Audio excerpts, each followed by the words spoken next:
I'm sure most of you at home would have a meat and 2 or 3 veg recipe in your repertoire, or definitely in your childhood. This is a lamb and 2 veg, but maybe just a little bit fancied up for your friends and family. Some sprouts, but not as you know them. They're not going to be grey and limp and soggy. They're going to be crisp and flavourful and a little bit nutty. And we've got some boiled potatoes, so we are going to roast those, and then we've got a beautiful lamb rack for you. So I'm going to pop the potatoes in the oven first. I'm going to use a fork just to squish them, expose some of that flesh. So anywhere that there are crevices, nooks and crannies, that is all opportunity for extra crispy texture. Olive oil on top there. Again, just drizzling into all of those little nooks and crannies that we've just created. Some salt helps them crisp up, and seasoning as well. So you could put these into the oven for up to 30 minutes, but we're going to do it at about 180 so that by the time our lamb is ready, they're going to be ready at the same time. So into our oven.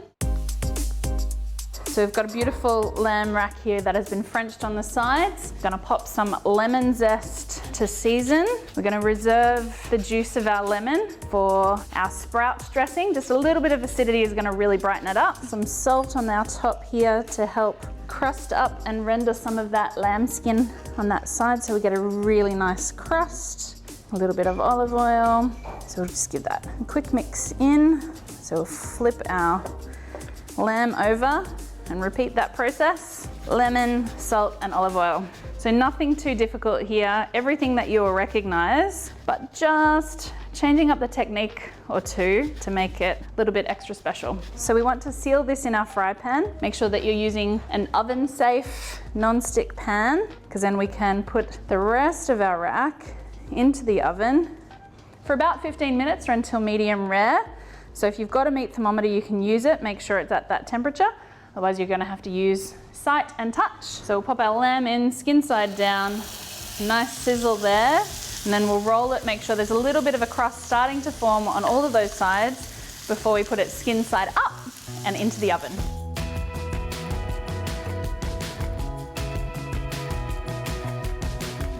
So we've got a nice crust starting to caramelize on our lamb rack. So I'm going to pop it into the oven now for up to 15 minutes. We want a medium rare blushing inside.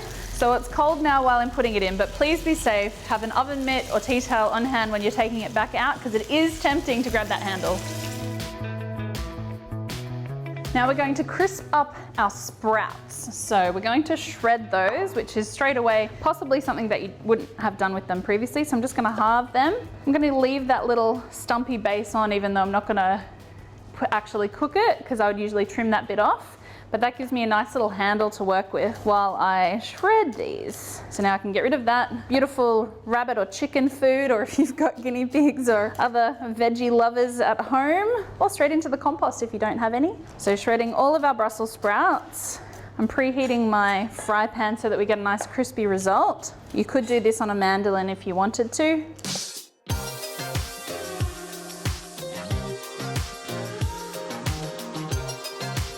All right, into our fry pan. A little bit of olive oil. Lamb and anchovies love each other. Anchovies are almost used as a seasoning as opposed to a snack, so they are going to dissolve in this.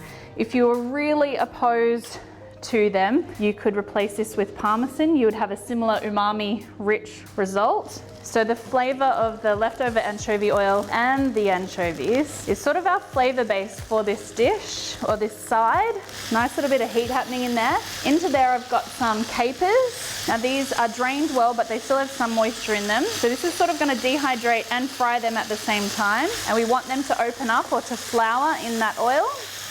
I'm just going to step aside a little bit because it is spitting. So when I start to see the capers caramelizing on the outside, starting to open up from the inside, we know that they'll have a crispy outside and a soft inside. And we can start to add our other ingredients, which are some peas, our sprout, and I'm just going to shred some mint leaves. Now I'm not going to add them to the heat because they will bruise and brown. I really want that fragrant, fresh mint leaf flavor. You could almost put these on top right at the end, so save them for when our lamb is cooked. So I can smell as well, these capers are starting to go a little bit nutty. The anchovies have completely disintegrated. We've got a nice amount of heat in there, so I'm going to pop our sprouts in and we're going to stir fry these. They will start to turn a vibrant green. We still want them to have some bite. Remember I said no grey, no soggy. So we want crispy outsides, just tender insides, but we do not want sprout puree. So we can see the colour starting to change. We can see the outer leaves of our sprouts starting to sort of wilt slightly.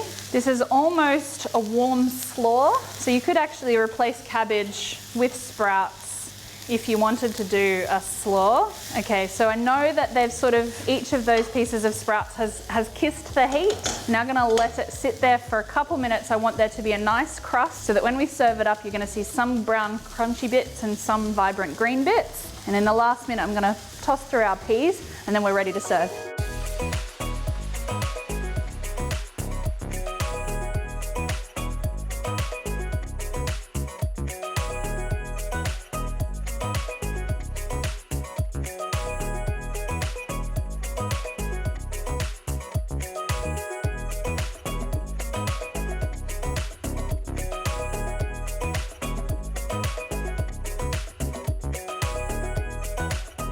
As a reminder to myself, I've left my tea towel on that handle because it is still hot out of the oven and we are very tempted to grab handles. So I'm going to pile my potatoes. Want a nice bit of color on there. So they're still gonna be really soft, tender, creamy insides, but crispy outsides. I love an ingredient that has multiple textures, and this is definitely a celebration of all that goodness. Now, we've got the remaining juice, the reserved juice. I'm just gonna use my hand to catch all of our pips. So we've got enough oil in there from the olive oil and the anchovies. So this is just a little bit of acidity to brighten that up. And then we've got our mint leaves, but I want to put them on top, don't want to bruise them. So a pile of potatoes, a sprinkling of sprouts.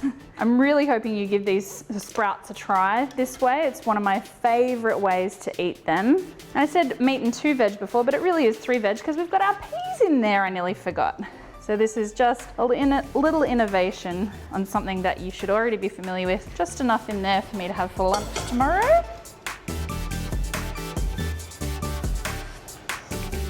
Now our end ones are going to, because we sealed them in the pan first, those ones are going to be a little bit more well done than the others, which should allow for the different eating styles in your family. I might just cut 3 so that we can see what it's going to look like on our plate.